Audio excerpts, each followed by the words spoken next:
Baik, saya Andrew Sumanto dari INDLC. Kembali saya akan membahas mengenai pertanyaan-pertanyaan yang disampaikan dalam sesi pelatihan ya. Ada seorang leader muda, supervisor, yang baru diangkat dari level staff. Dia bertanya seperti ini, Pak, bagaimana ya mengatasi rasa sungkan ya ketika saya mendapat posisi lebih tinggi dan saya harus menghandle atau membawahi orang-orang yang notabene dulu satu level saat masuk. Saya merasa kadang-kadang nggak enak mau negur, lalu gimana respon mereka, lalu kadang-kadang saya harus bersikap apa jika mereka ternyata menolak atau belum merasa saya punya otoritas dan wibawa. Ya, ini tipikal sekali, banyak sekali kondisi-kondisi yang dihadapi oleh first line manager yang baru pertama kali menjabat. Terutama ketika mereka menghadapi situasi, ya tadi, teman-temannya jadi bawahan. Ya nggak mudah, tapi menurut saya, Anda sebagai seorang leader harus berpikir dari konteks bahwa Anda punya karir. Ya, jangan sampai karir Anda terganjal hanya karena pertemanan. Ya, boleh nggak pertemanan? Silakan. Tapi Anda harus ingat, Anda pada titik tertentu, Anda harus mulai memilih. Kapan pertemanan harus jaga, kapan saya juga harus punya karir. Minimal kalau Anda bisa membalanskan bagus, tapi kalau nggak bisa, artinya orang-orang yang Anda bawahi, khususnya ternyata tidak respect pada Anda, ya Anda harus punya sikap. That's your choice. Makanya ketika saya dulu bekerja, begitu saya masuk suatu pekerjaan, saya selalu bilang bahwa saya bekerja tidak cari teman. Saya bekerja in professional. Supaya apa? Kalau saya punya posisi yang meningkat dan mereka harus jadi bawahan saya tidak punya hutang. Saya tidak punya rasa sungkan. Saya tetap bekerja secara profesional. Kalau saya mau negor, saya negor secara profesional. Dan saya sering ajarkan pada banyak orang bagaimana sih kita sebagai seorang leader nih harus punya sikap. Ya, banyak leader tiba-tiba gamang gitu ya, bingung karena hal-hal yang kadang-kadang berkaitan dengan interpersonal.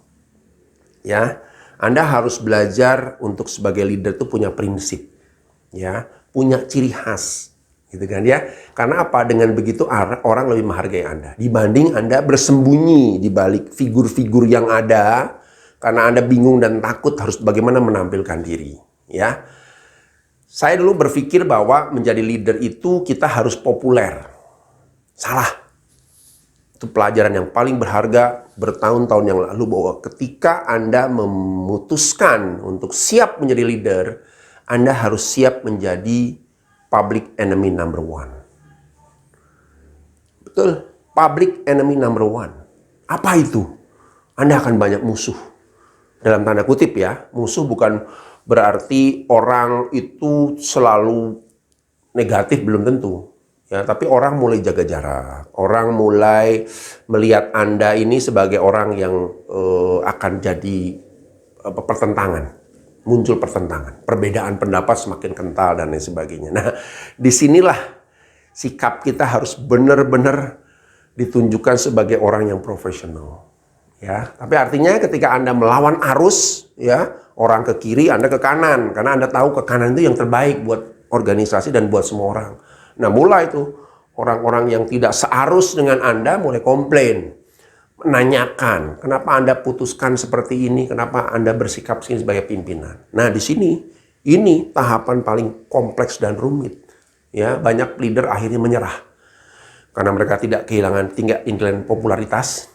Tetap pamor mereka ingin kelihatan positif di mata orang lain, mata orang-orang bawahan mereka dan lain sebagainya. Sehingga mereka mengambil jalan tengah. Safety player. Ya, ikut arus deh. Gitu lah. Ya sudah ikut ramenya aja. Yang penting saya nggak ada konflik dengan bawahan. Saya nggak ada konflik dengan teman kerja. Gitu ya. Apalagi dengan atasan. Gitu ya. Nah, ini membuat organisasi nggak maju. Kalau leader-leadernya berprinsip seperti ini semua. Ya. Anda harus belajar untuk menjadi orang yang siap dengan public enemy number one. Ya, tapi ada caranya, betul ya.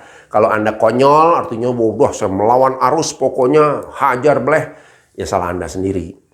Ada tekniknya, ya. Karena ketika Anda punya prinsip kerja yang baik dan apa yang Anda lakukan itu ternyata melawan arus, Ya, ini kan hanya masalah persepsi, perbedaan ya. Orang-orang ini belum paham bahwa kalau saya bawa mereka ke arah sini, itu demi kebaikan mereka. Nah, artinya apa? Kita perlu belajar mengedukasi. Ya, caranya bisa macam-macam. Anda turun ke bawah.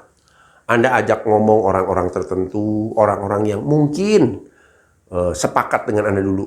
Itu paling aman ya. Artinya Anda nggak merasa tekanan nih. Lalu kedua, Anda mulai lapis kedua bertemu dengan orang-orang yang agak so-so lah ya, ikut sana ikut sini. Nah, orang-orang dipengaruhi. Kenapa Anda punya program begini? Kenapa Anda punya project begini? Kenapa Anda punya arah direct ke sini dan lain sebagainya. Nah, setelah sebagian ini terkumpul dan mereka sudah teredukasi dengan baik, barulah Anda mulai melakukan yang namanya argumentasi dengan orang-orang yang quotes-quotes melawan, bertabrakan.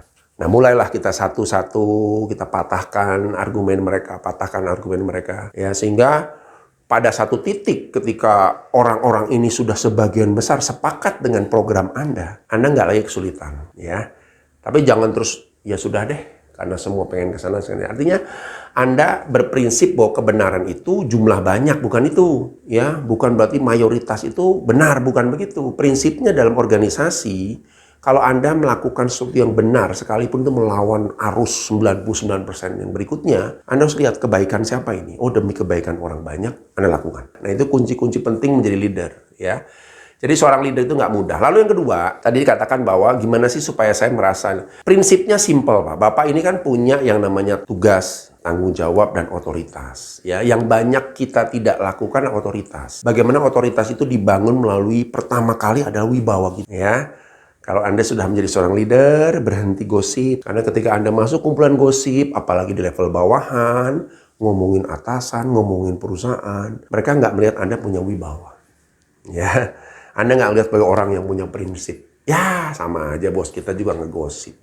Ya, sama aja lu ngomongin atasan, ngomongin perusahaan jelek-jelek doang. Jauhi. Yang kedua, Anda harus mulai berbicara dengan gaya bahasa yang lebih elegan. Ya, yang lebih berwibawa. Artinya contoh, misalnya ada sekumpulan gitu ya, Anda mulai ya sedikit jaga jarak gitu ya. Supaya apa? Supaya Anda jadi orang yang lebih dihargai dan lain sebagainya. Mungkin ada suara juga ya, nanti mungkin beberapa kalau Bapak dan Ibu ikut training communication skill, itu ada yang namanya alpha male, alpha voice ya. Suara kita, wibawa kita, bahasa tubuh kita latih, kita ajar, cara kita bergerak, cara kita jalan, cara kita berpikir pada saat di meeting dan lain sebagainya, semuanya berpengaruh yang kuat.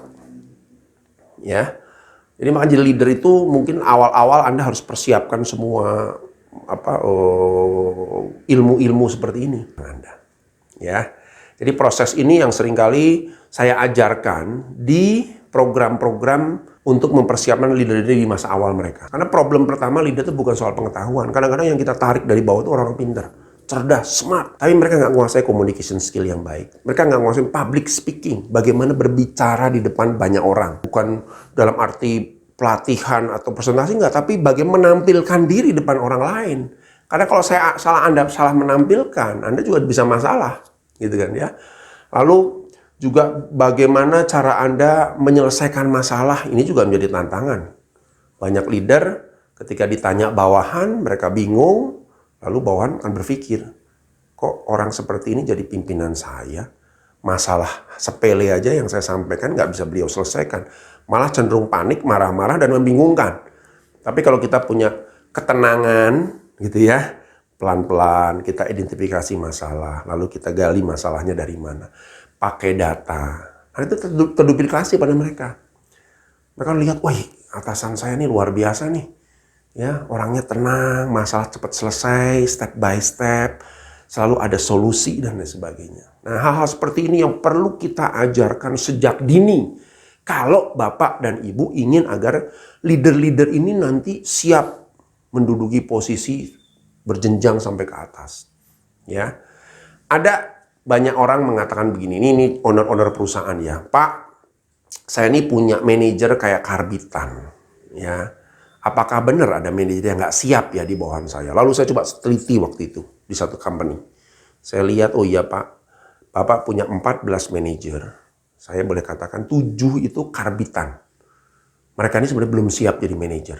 Belum siap secara mental, kematangannya belum siap. Mungkin orang pinter, bahkan beberapa saya lihat lulusan luar negeri, tapi kematangan mereka untuk melit orang lain masih lemah.